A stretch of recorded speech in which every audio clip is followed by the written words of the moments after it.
নমস্কার, আমি চন্দ্রা।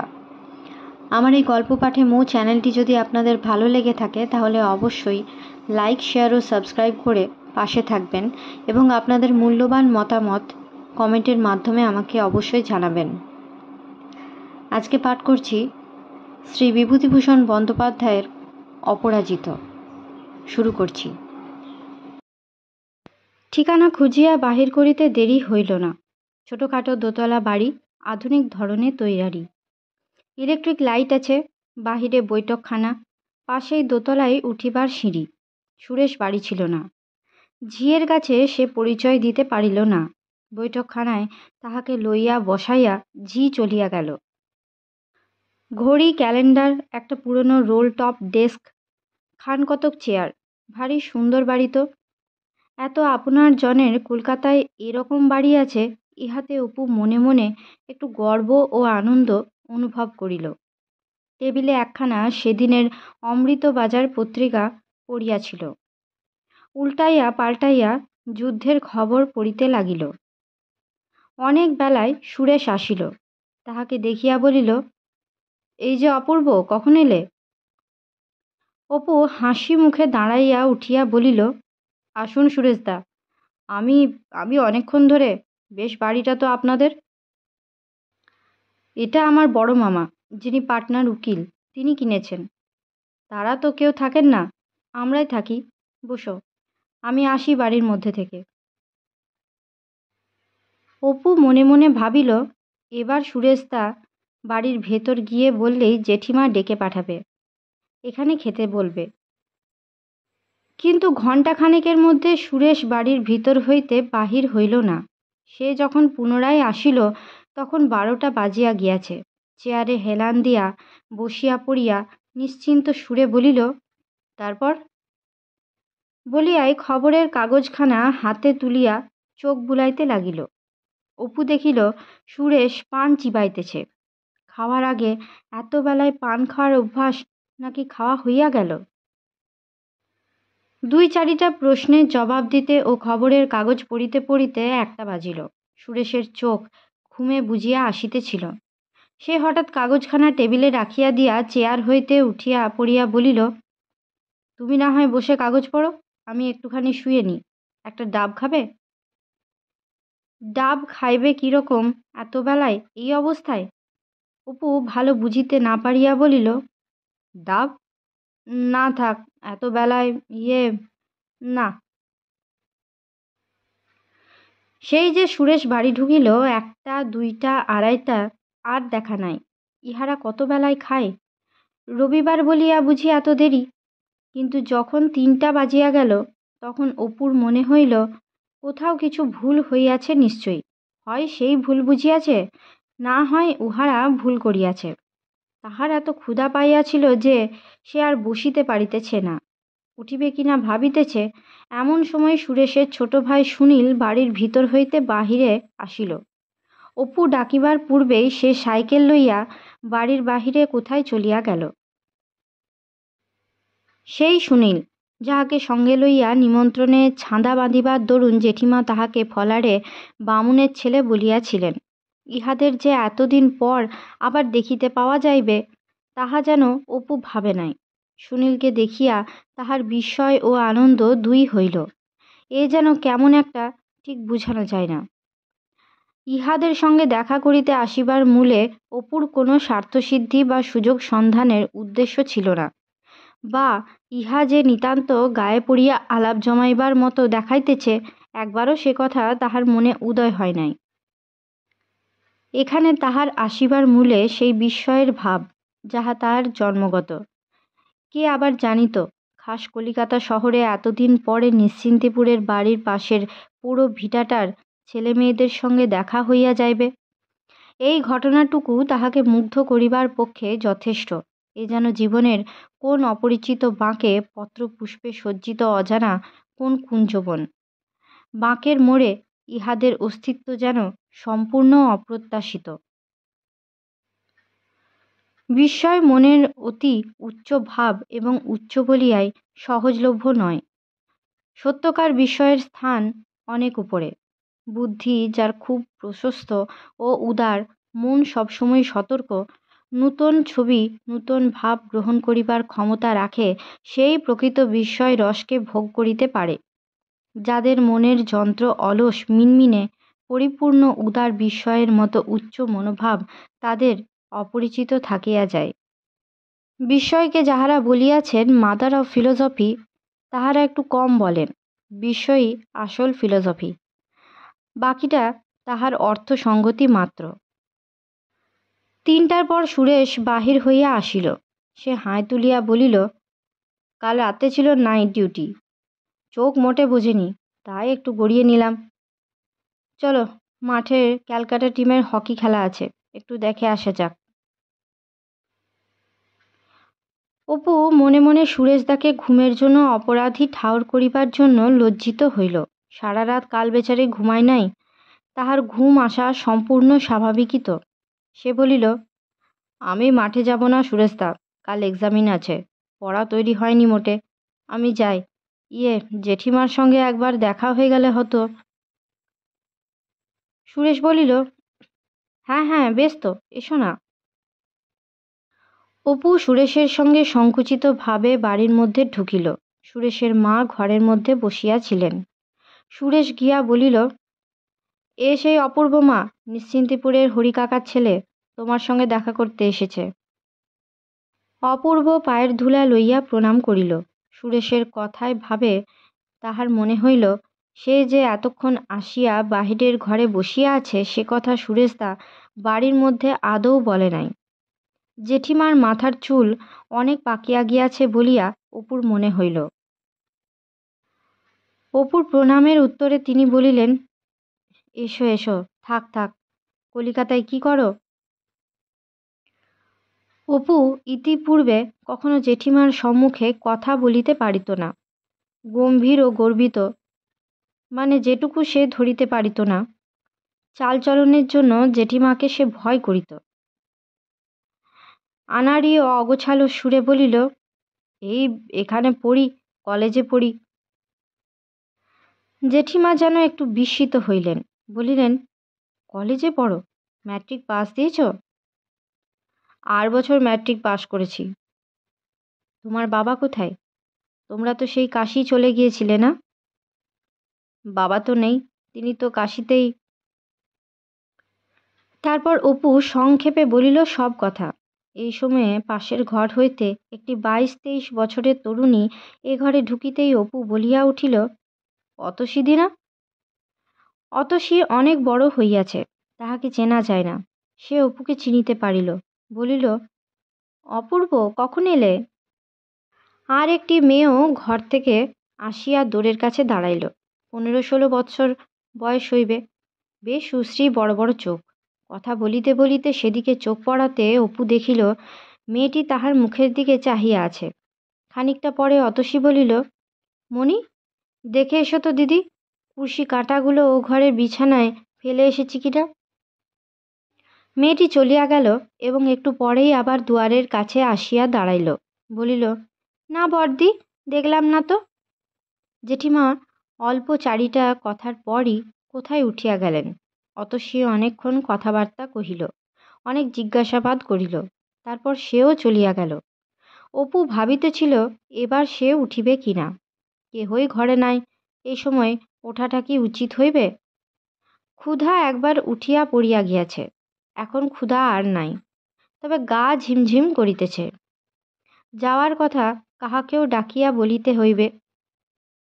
দোরের কাছে গিয়া সে দেখিল সেই মেয়েটি বারান্দা দিয়া ও ঘর হইতে বাহির হইয়া সিঁড়ির দিকে যাইতেছে। আর কেহ কোথাও নাই, তাহাকেই না বলিলে চলে না। উদ্দেশ্যে ডাকিয়া বলিল, এই গিয়ে আমি যাচ্ছি, আমার আবার কাজ। মেয়েটি তাহার দিকে ফিরিয়া বলিল, চলে যাবেন? দাঁড়ান, পিসিমাকে ডাকি, চা খেয়েছেন? অপু বলিল, চা তা থাক, বরং অন্য একদিন। মেয়েটি বলিল, বসুন বসুন, দাঁড়ান, চা আনি, পিসিমাকে ডাকি, দাঁড়ান। কিন্তু খানিকটা পরে মেয়েটি এক পেয়ালা চা ও একটা প্লেটে কিছু হালুয়া আনিয়া তাহার সামনে বসিল। অপু ক্ষুধার মুখে হালুয়াটুকু গোগ্রাসে গিলিল। গরম চা খাইতে গিয়া প্রথম চুমুকে মুখ পুড়াইয়া ফেলিয়া ঢালিয়া ঢালিয়া খাইতে লাগিল। মেয়েটি বলিল, আপনি বুঝি ওদের খুড়তুতো ভাই? থাক, প্লেটটা এখানেই। আর একটু হালুয়া আনবো? হালুয়া? না, তেমন খিদে নেই। হ্যাঁ, সুরেশদার বাবা আমার জ্যাঠামশাই হতেন, জ্ঞাতি সম্পর্ক। এই সময় অতসী ঘরে ঢোকাতে মেয়েটি চায়ের বাটি ও প্লেট লইয়া চলিয়া গেল। জেঠিমা আর আসিলেন না। অপু অতসীর কাছে বিদায় লইয়া চলিয়া গেল। সন্ধ্যার পর ঠাকুরবাড়িতে খাইয়া অনেক রাত্রে সে নিজের থাকিবার স্থানে ফিরিয়া দেখিল আরও একজন লোক সেখানে রাত্রের জন্য আশ্রয় লইয়াছে। মাঝে মাঝে এরকম আসে। কারখানার লোকের দু একজন আত্মীয় স্বজন মাঝে মাঝে আসে ও 2-4 দিন থাকিয়া যায়। একে ছোট ঘর, থাকিবার কষ্ট, তাহাতে লোক বাড়িলে এইটুকু ঘরের মধ্যে তিষ্ঠানো দায় হইয়া ওঠে। লোকটার পরনের কাপড় এমন ময়লা যে ঘরের বাতাসে একটা অপ্রীতিকর গন্ধ। অপু সব সহ্য করিতে পারে। এক ঘরে এ ধরনের নোংরা স্বভাবের লোকের ভিড়ের মধ্যে শুইতে পারে না। জীবনে সে তা কখনো করে নাই। ইহা তাহার অসহ্য। কোথায় রাত্রে আসিয়া নির্জনে একটু পড়াশোনা করিবে, না ইহাদের বক বকের চোটে সে ঘর ছাড়িয়া বাহিরে আসিয়া দাঁড়াইল। নতুন লোকটি বড় বাজারের আলু পোস্তায় আলুর চালান লইয়া আসে। হুগলি জেলার কোনো জায়গা হইতে অপু জানে আরও একবার আসিয়াছিল। লোকটি বলিল, কোথায় যান ও মশাই, আবার বেরোন নাকি? অপু বলিল, এইখানটাতে দাঁড়িয়ে বেজায় গরম আজ। একটু পরে লোকটা বলিয়া উঠিল, হ্যাঁ হ্যাঁ হ্যাঁ, বিছানাটি কি মহাশয়ের? আসুন আসুন, সরিয়ে নেন একটু।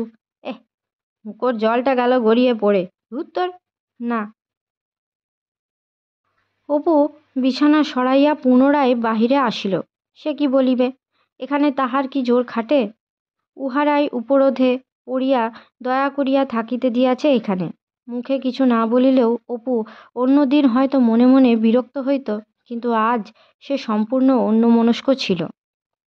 বাহিরের বারান্দায় জীর্ণ কাঠের রেলিং ধরিয়া অন্ধকারের দিকে চাহিয়া ভাবিতেছিল, সুরেশদাদের কেমন চমৎকার বাড়ি কলকাতায়। ইলেকট্রিক পাখা, আলো, ঘরগুলি কেমন সাজানো, মেয়েটির কেমন সুন্দর কাপড় পরনে। চারিটা না বাজিতে চা জলখাবার, চারিদিকে যেন লক্ষ্মীশ্রী, কিছুরই অভাব নাই। তাহাদেরই যে কি হইয়াছে, কোথায় মা আছে একটেরে পড়িয়া। কলকাতা শহরে এই রকম ছন্নছাড়া অবস্থায় সে পথে পথে ঘুরিয়া বেড়াইতেছে, পেট পুড়িয়া আহার জোটে না, পরনে নাই কাপড়। দিন 3 পরে জগদ্ধাত্রী পূজা। কলিকাতায় এত উৎসব জগদ্ধাত্রী পূজায়, তা সে জানিত না। দেশে কখনো এ পূজা কোথাও হইত না, কোথাও দেখে নাই। গলিতে গলিতে সর্বত্র উৎসবের নহবত বাজিতেছে। এক দুয়ারের পাশে কলা গাছ বসানো, দেবদারু পাতার মালা টাঙানো। কাঠের কারখানার পাশের গলিটার মধ্যে একজন বড় লোকের বাড়িতে পূজা। সন্ধ্যার সময় নিমন্ত্রিত ভদ্রলোকের শাড়ি বাঁধিয়া বাড়িটার মধ্যে ঢুকিতেছে। অপু ভাবিল, সেও যদি যায়। কতকাল নিমন্ত্রণ খায় নাই, কে তাহাকে চিনিবে? খুব লোভও হইল, ভয়ও হইল। শীতকালের দিকে একদিন কলেজ ইউনিয়নে প্রণব একটা প্রবন্ধ পাঠ করিল। ইংরাজিতে লেখা বিষয় আমাদের সামাজিক সমস্যা। বাছিয়া বাছিয়া শক্ত ইংরাজিতে সে নানা সমস্যার উল্লেখ করিয়াছে।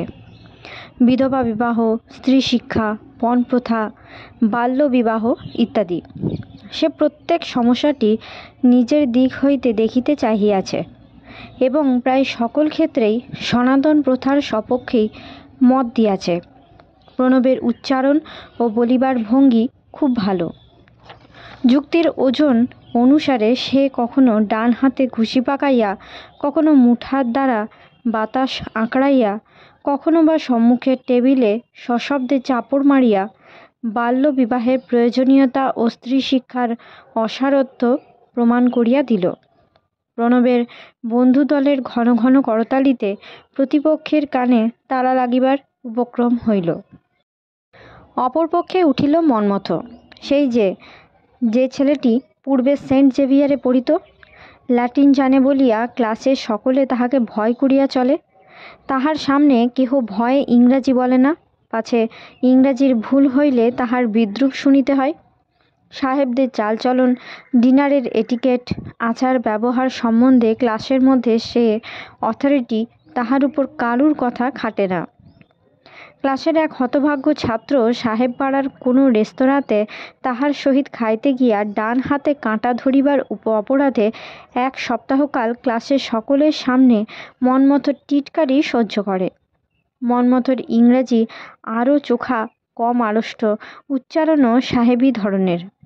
কিন্তু একেই তাহার উপরে ক্লাসের অনেকের রাগ আছে, এদিকে আবার সে বিদেশি বুলি আওড়াইয়া সনাতন হিন্দু ধর্মের চিরাচরিত প্রথার নিন্দাবাদ করিতেছে, ইহাতে একদল ছেলে খুব চটিয়া উঠিল।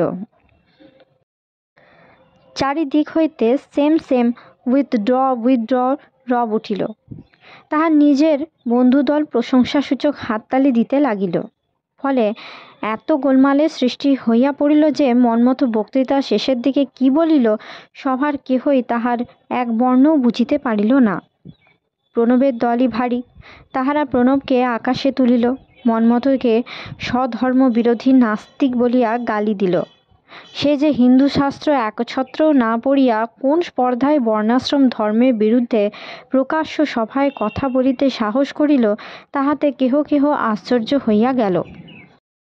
লাটিন ভাষার সহিত তাহার পরিচয়ের সত্যতাই লইয়াও 2-1 তীব্র মন্তব্য প্রকাশ করিল। ল্যাটিন জানে বলিয়া অনেকের রাগ ছিল তাহার উপরে। একজন দাঁড়াইয়া উঠিয়া বলিল, প্রতিপক্ষের বক্তার সংস্কৃতে যেমন অধিকার, তেমনি তাহার লাটিন ভাষার অধিকারও সেই ধরনের।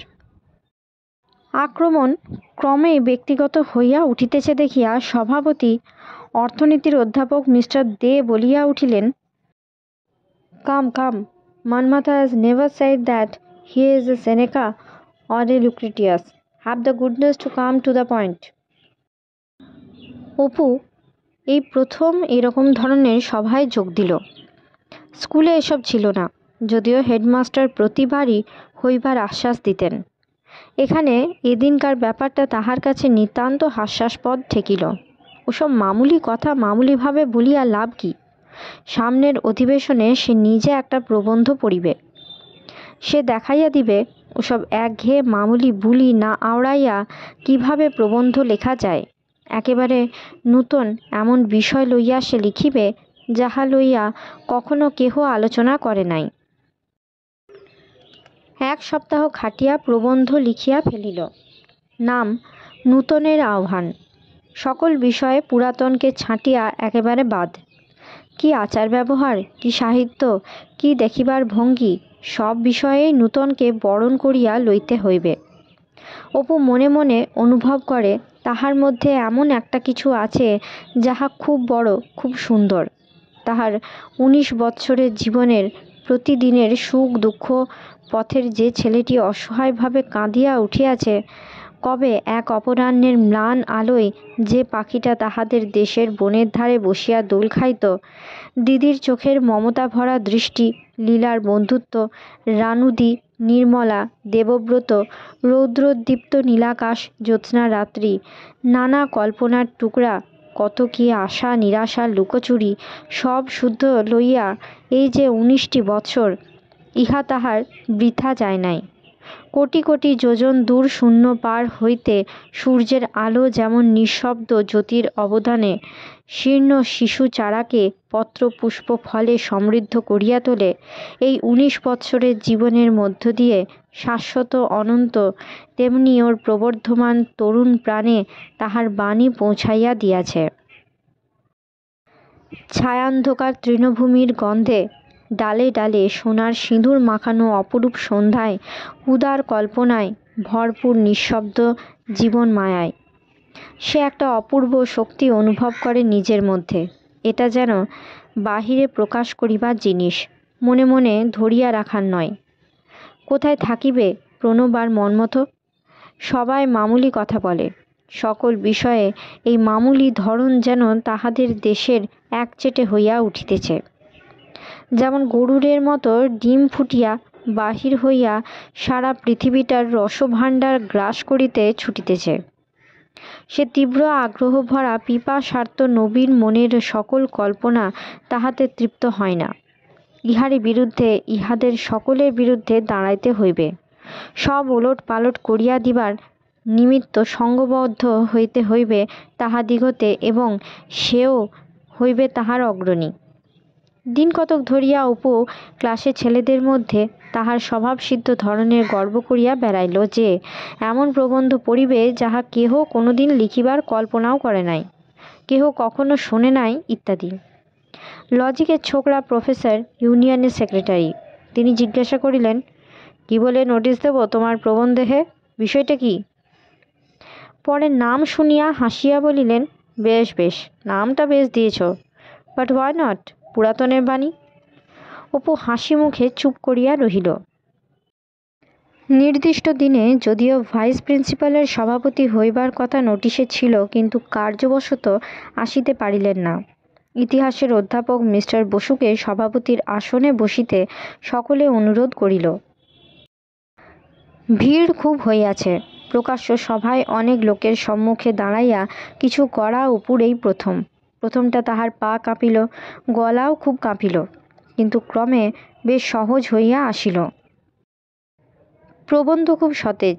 এ বয়সে যাহা কিছু দোষ থাকে, উচ্ছ্বাস, অনভিজ্ঞ আইডিয়ালিজম, ভালো মন্দ নির্বিশেষে পুরাতনকে ছাঁটিয়া ফেলিবার দম্ভ, বেপরোয়া সমালোচনা, তাহার প্রবন্ধে কোনোটাই বাদ যায় নাই।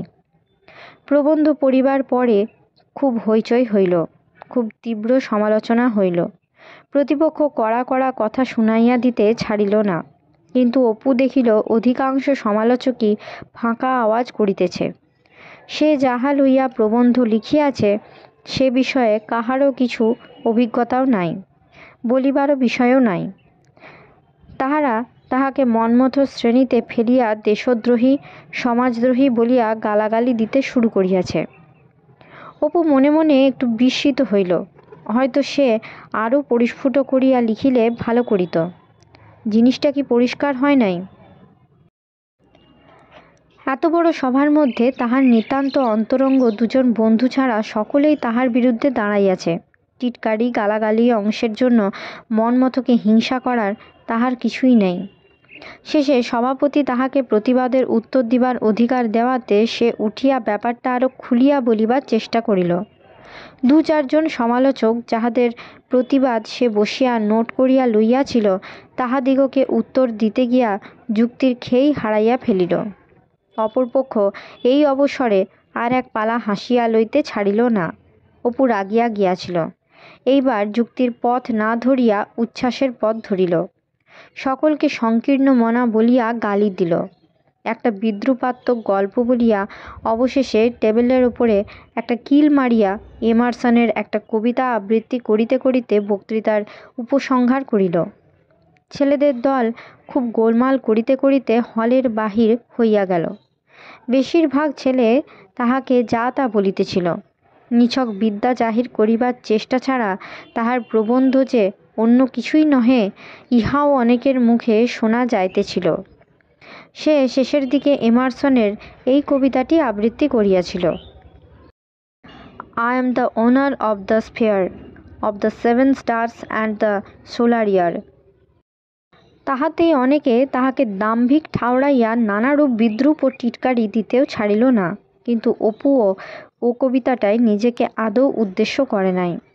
যদিও তাহার নিজেকে জাহির করা স্পৃহাও কিছু কম ছিল না, বা মিথ্যা গর্ব প্রকাশে সে ক্লাসের কাহারও অপেক্ষা কম নহে, বরং বেশি। তাহার নিজের দলের কেহ কেহ তাহাকে ঘিরিয়া কথা বলিতে বলিতে চলিল।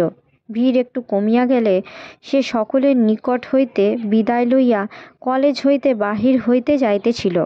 গেটের কাছে একটি 17-18 বছরের লাজুক প্রকৃতির ছেলে তাহাকে বলিল, একটুখানি দাঁড়াবেন? অপু ছেলেটিকে চেনে না, কখনো দেখে নাই। একহারা বেশ সুশ্রী, পাতলা সিল্কের জামা গায়ে, পায়ে জরির নাগরা জুতো। ছেলেটি কুণ্ঠিতভাবে বলিল, আপনার প্রবন্ধটা আমায় একটু পড়তে দেবেন, কাল আবার আপনাকে ফেরত দেব। অপুর আহত আত্মাভিমান পুনরায় হঠাৎ ফিরিয়া আসিল। খাতাখানা ছেলেটির হাতে দিয়া বলিল, দেখবেন কাইন্ডলি যেন হারিয়ে না যায়। আপনি বুঝি সায়েন্স? ও। পরদিন কলেজ বসিবার সময় ছেলেটি গেটেই দাঁড়াইয়া ছিল।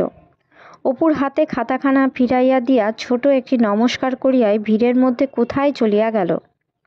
অন্য মনস্কভাবে ক্লাসে বসিয়া অপু খাতাখানা উল্টাইতেছিল। একখানা কি কাগজ খাতাখানার ভিতর হইতে বাহির হইয়া ইলেকট্রিক পাখার হাওয়ায় খানিকটা উড়িয়া গেল। পাশের ছেলেটি সেখানা কুড়াইয়া তাহার হাতে দিলে সে পড়িয়া দেখিল পেন্সিলে লেখা একটি কবিতা, তাহাকে উদ্দেশ্য করিয়া। শ্রীযুক্ত অপূর্ব কুমার রায়, কর কমলেশু। বাঙালি সমাজ যেন পঙ্কময় বদ্ধ জলাশয়, নাহি আলো স্বাস্থ্য ভরা, বহে হেতা বায়ু বিষময়। জীবন কোরকগুলি অকালে শুকায়ে পড়ে ঝরি, বাঁচাবার নাহি কেহ, সকলেই আছে যেন মরি। নাহি চিন্তা, নাহি বুদ্ধি, নাহি ইচ্ছা, নাহি উচ্চ আশা। সুখ দুঃখহীন এক জড়পিণ্ড, নাহি মুখে ভাষা। এর মাঝে দেখি যবে কোনো মুখ উজ্জ্বল সরস, নয়নে আশার দৃষ্টি, ওষ্ঠপ্রান্তে জীবন হরস।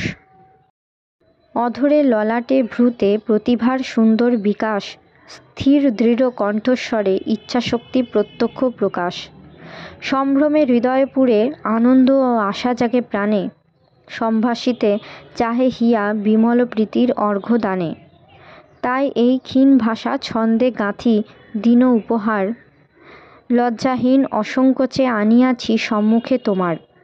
উচ্চ লক্ষ্য উচ্চ আশা, বাঙ্গালায় এনে দাও বীর, সুযোগ্য সন্তান জেরে তোরা সবে বঙ্গজননীর। গুণমুগ্ধ শ্রী অমুক, নাম নেই, first year science section B. Apu বিস্মিত হইল, আগ্রহের ও ঔৎসুক্যের সহিত আর একবার পড়িল। তাহাকে উদ্দেশ্য করিয়া লেখা এ বিষয়ে কোনো সন্দেহ নেই। একে চায় তো আরে পায়। একই নিজের কথা পরকে জাঁক করিয়া বেড়াইতে সে অদ্বিতীয়, তাহার উপরে তাহারই উদ্দেশ্যে লিখিত এক অপরিচিত ছাত্রের পত্র পাইয়া আনন্দে ও বিস্ময়ে সে ভুলিয়া গেল যে ক্লাসে স্বয়ং মিস্টার বসু ইতিহাসের বক্তৃতায় কোনো এক রোমান সম্রাটের অমানসিক ঔদারিকতার কাহিনী সবিস্তারে বলিতেছেন। সে পাশের ছেলেকে ডাকিয়া পত্রখানা দেখাইতে যাইতেই জানকী খোঁচা দিয়া বলিল, এই সিসিবি এক্ষুনি বকে উঠবে, তোর দিকে তাকাচ্ছে, সামনে যা। এই আহ, কতক্ষণে সিসিবি এই বাজে বকুনি শেষ করবে। বাহিরে গিয়া সকলকে চিঠিখানা দেখাইতে পারিলে সে যে বাঁচে। ছেলেটিকেও খুঁজিয়া বাহির করিতে হইবে। আজকের মতো গল্প পাঠ এই পর্যন্ত। পরবর্তী অংশ নিয়ে আসবো পরবর্তী ভিডিওতে। সকলে ভালো থাকবেন, সুস্থ থাকবেন এবং পাশে থাকবেন। নমস্কার।